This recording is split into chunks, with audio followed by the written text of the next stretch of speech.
Hi, my name is Maureen and today FM rocks in Mombasa. Bola, my name is Mark. I love listening to Today FM. Today FM rocks in Makassi. Hey, Bula from Rocky. I'm Mentor. I love listening to Today FM because they're playing my hits. Today FM rocks. My name is Enrico. I love listening to Today FM. Today FM rocks in Suva. Hi, I'm Asrika and I'm from Lotoka and I love Today FM. Today FM rocks. Bula, I'm Siva. I'm from Bat.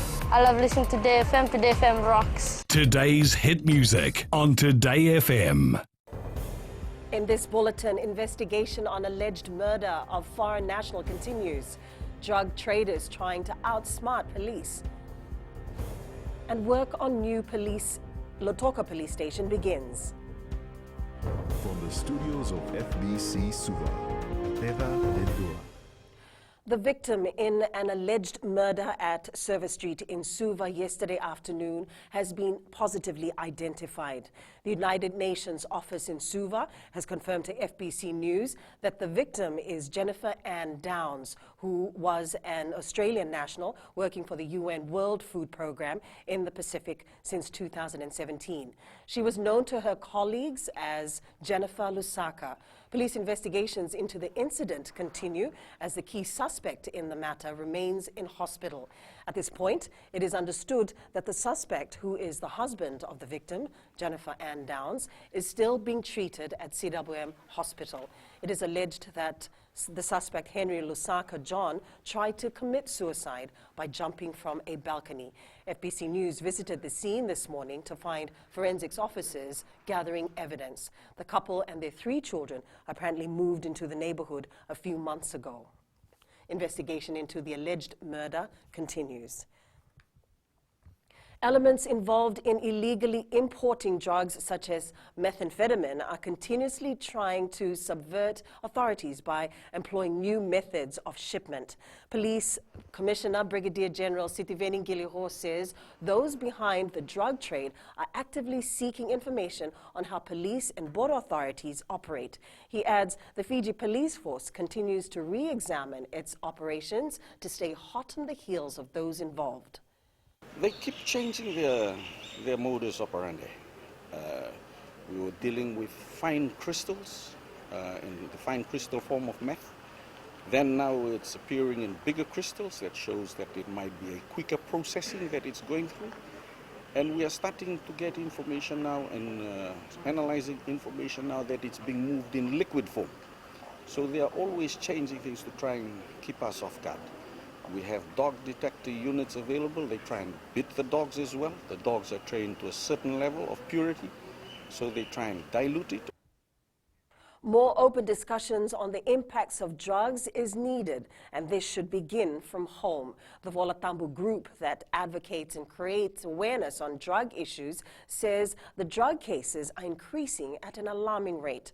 Group's chief executive, Kalesi Volatile Boo, believes there should be an open dialogue about the current drug problems in Fiji. This is not a subject that we have to say it's a taboo subject. No, it ain't, because it's in our faces right now. We turn on the news, we see some kind of violence that's happened, yes.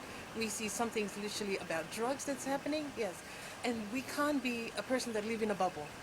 We can't be naive, because drugs does not discriminate. It crosses all borders. Doesn't care. The drugs doesn't even care what gender you are, what religion you are, what village you're from, whether you're rich or you're poor. It affects us all the same.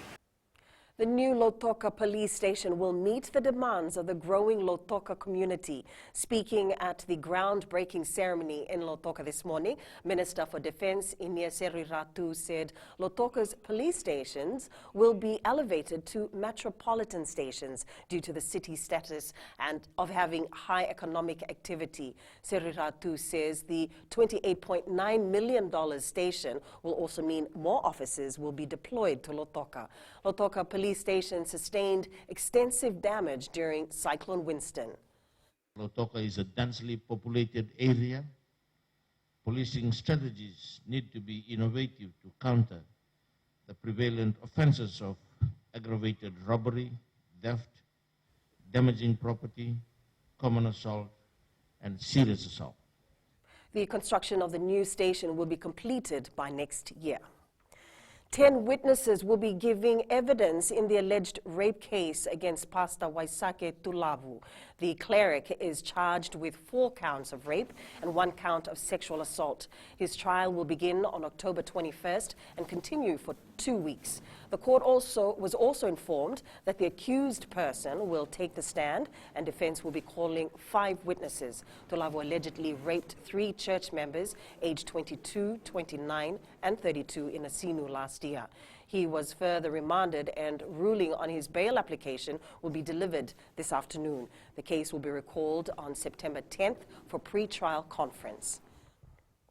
State will be calling in 19 witnesses when the trial of 24-year-old Canadian national Joshua Aziz Rahman, charged with drug-related offences, starts. The court also heard that there is a possibility of the state calling in 2 experts from overseas. The state will also be relying on caution interviews. In response, defense will most likely call a senior counsel from overseas or Fiji to represent Rahman. Rahman has been charged with 1 count of unlawful possession of illicit drugs. It is alleged that on February 14th, 39 bars of a white substance was recovered from his home in Daumpati, Nasinu during a raid which weighed 39.5 kilograms. The bars were later tested positive for cocaine with an estimated street value of $31 million. The case will be recalled on September 10th. The demand for burial plots is increasing, especially in Lobonila Cemetery and the new Extension Cemetery in Suva. Commissioner of Corrections Commander Francis Keane says they've diverted several requests to the Nasinu Cemetery, where 1,000 extra plots are being developed. Commander Keane reveals there are 15 burial requests per week for the Suva Cemetery and 25 in Nasinu. One of the provisions in the burial act is after 14 years, you can reopen these plots. So when we're very thankful to many of our customers who have come to us requesting for plots, and because of the situation that we're facing with space, we've asked them to seek out relatives that would be able to provide plots. Coming up, FBC scores Deens rights and national players to boost Lotoka's BOG performance. Stay with us.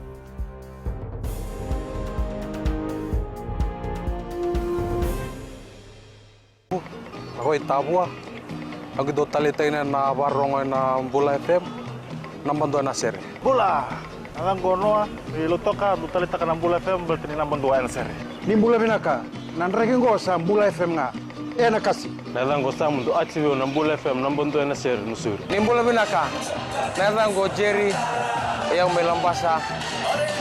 Do barong nga ng Bula FM nambando. Bula FM nambando na sir.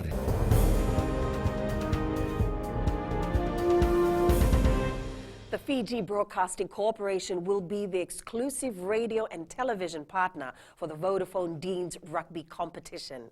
The historic deal announced today sees FBC team up with the Fiji Secondary Schools Rugby Union and the Fiji Rugby Union to bring all Fijians the best action from the Deens. FBC will be starting its coverage from this weekend with the Under-18 quarterfinals live on Radio Fiji 1 and also FBC Sports on the Walesi platform. The grassroots rugby needed more exposure, and we finally are working towards that, and I'm glad FRU is on board on that. It's a celebration for everyone. Vodafone's 25th, secondary school's 60th, and our 65th. This is our 65th birthday year, and it's our Sapphire anniversary, and we are very glad, and we're actually giving away a Sapphire, but that's another story. We're just very glad to be exclusive partners for this.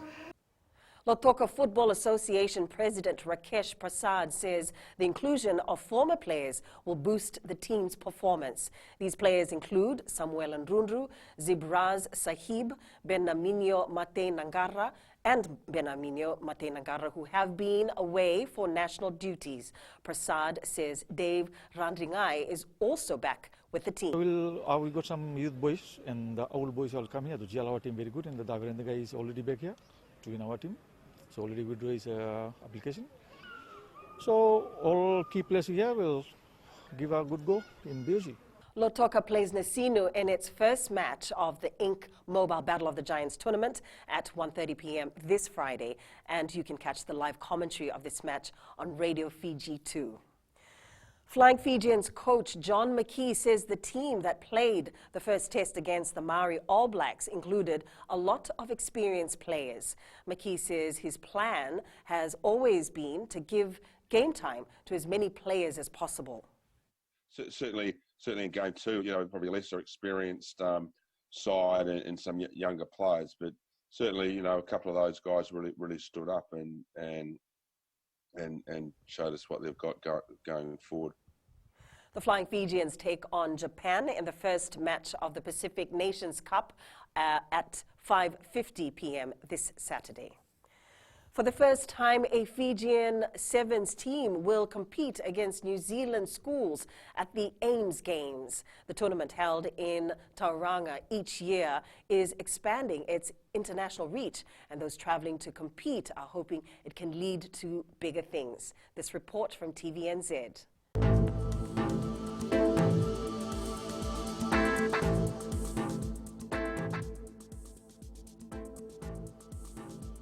Cloudy and very cool weather will continue. Expect a chance of light showers this afternoon, tonight and tomorrow. And that was your FBC News Now. Remember to join us at 7 p.m. for our major bulletin. For these stories and others, you can also tune in daily to our sister radio station, Gold FM. And have a great afternoon.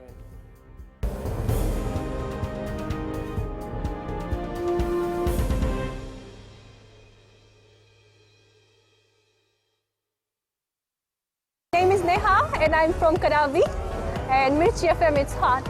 हम आचल है नसोरी से मिर्ची FM बहुत जुलूम. Hi, हम शारा प्रकाश बात करते हैं और तावा में मिर्ची FM सब कंसर्न and मिर्ची FM it's hot. Hi, my name is Prashant. I live in Suva. I love Mirchi FM because Mirchi FM it's hot. Hi, I'm Shane. I love listening Mirchi FM because it's awesome and it's hot. Hi, I'm Rachel. And I'm Shavi. We love listening to Mirchi FM in Lambasa. Mirchi FM, it's hot.